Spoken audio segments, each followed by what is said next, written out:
ఈరోజు కథలోగిలిలో సింహాసన ద్వాత్రింశికలోని భోజరాజు సాలభంజిక కథల్లోని 17వ కథను చెప్పుకుందాం. ఈ కథలను మొదటిసారిగా వింటున్న వారి కోసం చిన్న పరిచయం. ధారానగరాన్ని పరిపాలిస్తున్న భోజరాజు తన రాజ్యంలో సంచరిస్తూ ఎత్తుగా ఉన్న మట్టిగుట్టపైకి ఎక్కాడు. అప్పుడు అతనికి ఒక విచిత్రమైన అనుభూతి కలిగింది. ఆశ్చర్యపోయిన భోజరాజు ఆ గుట్టను తవ్వించగా దాని లోపల నుండి ఒక అద్భుతమైన సింహాసనం బయటపడింది. అది మహారాజు విక్రమాదిత్యుడు కూర్చున్న దివ్య సింహాసనం. దానికి 32 మెట్లు, ప్రతి మెట్టు మీద ఒక సాలభంజిక ఉన్నాయి. భోజరాజు దానిపై కూర్చోవడానికి ప్రయత్నించగా సాలభంజకులు మాట్లాడటం ప్రారంభించాయి. సాలభంజకులు ఏం మాట్లాడాయి, భోజరాజు సింహాసనాన్ని ఎప్పుడు అధిరోహించాడు అనేది ఈ కథలు అన్నీ అయిపోయాక మనకు తెలుస్తుంది. యథాప్రకారం భోజరాజు పండితులు నిశ్చయించిన శుభముహూర్తానికి విక్రమాదిత్యుని సింహాసనాన్ని అధిరోహించటానికి ప్రయత్నించగా అప్పుడు 17వ మెట్టు మీద ఉన్న జయ అనే పేరు కల సాలభంజిక ప్రాణం పొంది సజీవంగా మారి, భోజరాజా, నీవు ఈ సింహాసనంపై కూర్చోవాలని ఆశిస్తున్నావు. కానీ ఈ సింహాసనంపై ఆసీనుడైన మహారాజు విక్రమాదిత్యుడు ఎంత గొప్పవాడో తెలుసుకోవాలి. అతడు కేవలం యుద్ధాలలో గెలిచిన రాజు కాదు, ధర్మం కోసం ప్రాణాలను కూడా పణంగా పెట్టిన మహాపురుషుడు. ఆ విషయాన్ని నిరూపించే ఒక అద్భుతమైన కథను ఇప్పుడు నేను చెప్తాను అని జయసాలభంజిక ఈ కథను చెప్పటం ప్రారంభించింది. ఉజ్జయిని నగరం సుభిక్షంగా ఉంది. ప్రజలు సుఖశాంతులతో జీవిస్తున్నారు. విక్రమాదిత్యుని పేరు వింటే శత్రువులు వణికిపోతున్నారు. ఒకరోజు రాజసభలోకి ఒక విచిత్రమైన యోగి ప్రవేశించాడు. అతని చుట్టూ భుజాలపై వేలాడుతుంది. కళ్ళలో అగ్నిజ్వాలల వంటి కాంతి, ముఖంలో ప్రశాంతత ఉన్నప్పటికీ లోపల ఏదో రహస్యం దాగి ఉన్నట్లు అనిపిస్తోంది. అతడు రాజుకు ఒక పండు సమర్పించాడు. విక్రమాదిత్యుడు దాన్ని స్వీకరించి పక్కన పెట్టాడు. మరుసటి రోజు మళ్ళీ వచ్చి మరో పండు ఇచ్చాడు. ఇలా నెలల తరబడి కొనసాగింది. రాజు ఎప్పుడూ ప్రశ్నించలేదు, యోగి కూడా ఏమీ అడగలేదు. ఒకరోజు ఆ పండుని ఒక కోతి పట్టుకొని పారిపోయింది. కొమ్మపై కూర్చుని పండును కొరికింది. అప్పుడే పండు లోపల నుండి ఒక అద్భుతమైన రత్నం జారిపడింది. అది చూసి అందరూ ఆశ్చర్యపోయారు. రాజు మిగతా పండ్లను తెప్పించి చూడగా వాటిలో కూడా అమూల్యమైన రత్నాలే ఉన్నాయి. అప్పుడు విక్రమాదిత్యుడు యోగిని పిలిపించాడు. స్వామి, మీరు నాకు ఇంత విలువైన కానుకలు ఎందుకు ఇచ్చారు అని అడిగాడు. యోగి చిరునవ్వు నవ్వాడు. మహారాజా, నేను ఒక చిన్న సహాయం అడగాలనుకుంటున్నాను అన్నాడు. యోగి నెమ్మదిగా మాట్లాడసాగాడు. నగరానికి దూరంగా ఉన్న మహాశ్మశానంలో ఒక సింసుప వృక్షానికి బేతాళుడు వేలాడుతున్నాడు. అతన్ని నా వద్దకు తీసుకురావాలి. సభలో నిశ్శబ్దం అలుముకుంది. అందరికీ భయం వేసింది. ఎందుకంటే ఆ శ్మశానం గురించి భయంకరమైన కథలు ప్రచారంలో ఉన్నాయి. అక్కడ భూతాలు, ప్రేతాలు, పిశాచాలు సంచరిస్తాయని ప్రజల నమ్మకం. కానీ విక్రమాదిత్యుడు మాత్రం ప్రశాంతంగా అడిగాడు, ఇంతటి పనికి నన్నే ఎందుకు ఎంచుకున్నారు? యోగి సమాధానం ఇచ్చాడు.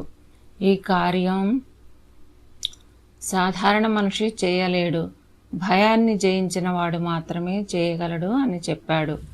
కానీ అతడు చెప్పని మరో రహస్యం ఉంది. ఆ యోగి నిజానికి మహాతపస్వి కాదు. అతడు ఒక దుష్ట తాంత్రికుడు. ఏళ్ల తరబడి క్షుద్ర సాధనలు చేసి అపార శక్తులను పొందాలని ప్రయత్నిస్తున్నాడు. అతనికి ఒక మహాయాగం పూర్తి చేయాలి. ఆ యాగానికి అత్యంత పవిత్రమైన, ధర్మనిష్ఠుడైన, పరాక్రమశాలి అయిన రాజు బలి కావాలి. అలాంటి వ్యక్తి యొక్క శక్తి యాగంలో లీనమైతేనే తనకు అసాధారణ శక్తులు వస్తాయని అతడు నమ్మాడు.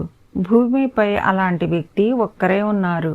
అతడే విక్రమాదిత్యుడు. యోగి ఇలా చెప్పాడు, రాజా, మీరు ఒంటరిగా వెళ్ళాలి. ఎవరిని వెంట తీసుకురావద్దు. మార్గమధ్యలో ఎవరికీ మాట ఇవ్వవద్దు అని యాగనియమని చెప్పాడు. కానీ అసలు కారణం వేరే. సైనికులు వస్తే అతని కుట్ర బయటపడే ప్రమాదం ఉంది. అందుకే విక్రమాదిత్యుడిని ఒంటరిగా పంపాడు. అమావాస్య రాత్రి ఆకాశమంతా నల్లటి మేఘాలు, చల్లని గాలి, దూరంగా నక్కల కూతలు, కాలిన చితుల వాసన. విక్రమాదిత్యుడు ఖడ్గం చేత పట్టుకొని శ్మశానంలోకి అడుగుపెట్టాడు. ఎక్కడ చూసినా భయానక దృశ్యాలే. కానీ అతని అడుగులు మాత్రం వెనక్కి తగ్గలేదు. కొంతసేపటికి ఒక మహావృక్షం కనిపించింది. దాని కొమ్మకు ఒక శవం తలకిందులుగా వేలాడుతోంది. అదే బేతాళుడు. విక్రమాదిత్యుడు శవాన్ని భుజంపై వేసుకున్నాడు. అప్పుడే అది పెద్దగా నవ్వింది. రాజా, నన్ను తీసుకెళ్ళవచ్చు, కానీ ప్రయాణమంతా నేను కథలు చెప్తాను. వాటి చివర ప్రశ్న అడుగుతాను. నీకు సమాధానం తెలిసి కూడా చెప్పకపోతే నీ తల 1000 ముక్కలు అవుతుంది. చెప్తే నేను మళ్ళీ చెట్టుపైకి వెళ్ళిపోతాను అన్నాడు. రాజు అంగీకరించాడు. ఒకసారి కాదు, 2 సార్లు కాదు, 24 సార్లు ఇలాగే జరిగింది. ప్రతిసారి బేతాళుడు ఒక కథ చెప్పేవాడు. ప్రతి కథలో ఒక ధర్మ సందేహం, ఒక న్యాయ సమస్య, ఒక క్లిష్టమైన తీర్పు. విక్రమాదిత్యుడు ప్రతిసారి సరైన సమాధానం చెప్పేవాడు. బేతాళుడు మళ్ళీ చెట్టుపైకి వెళ్ళిపోయేవాడు. మళ్ళీ రాజు వెళ్తాడు, మళ్ళీ మోస్తాడు, మళ్ళీ కథ, మళ్ళీ ప్రశ్న. ఇలా రాత్రులు గడిచిపోయాయి. మొదట బేతాళుడు రాజును పరీక్షించాలనుకున్నాడు. తర్వాత ఆశ్చర్యపోయాడు. ఆ తర్వాత గౌరవించటం ప్రారంభించాడు.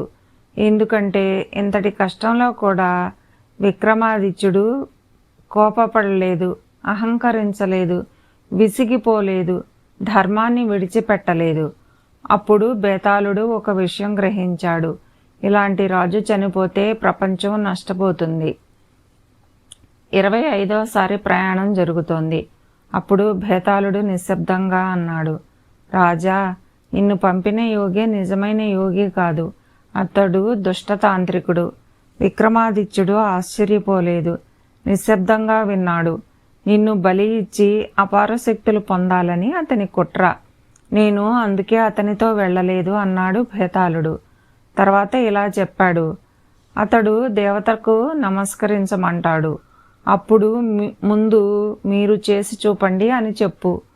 విక్రమాదిత్యుడు యాగమండపానికి చేరుకున్నాడు. తాంత్రికుడు ఆనందంతో కళ్ళు మెరిపించాడు. తన విజయం దగ్గర పడిందని అనుకున్నాడు. రాజా, ఇప్పుడు దేవతకు సాష్టాంగ నమస్కారం చేయండి అన్నాడు. విక్రమాదిత్యుడు వినయంగా సమాధానమిచ్చాడు.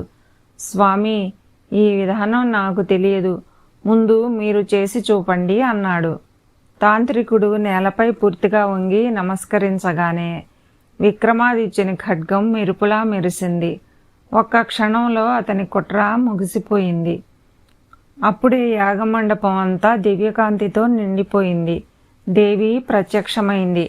ఆమె స్వరం ఆకాశమంతా మారుమోగింది. విక్రమాదిత్య, నీ ధైర్యం, నీ వివేకం, నీ ధర్మనిష్ట నన్ను సంతోషపరిచాయి. బేతాళుడు కూడా అక్కడ ప్రత్యక్షమై రాజుకు నమస్కరించాడు.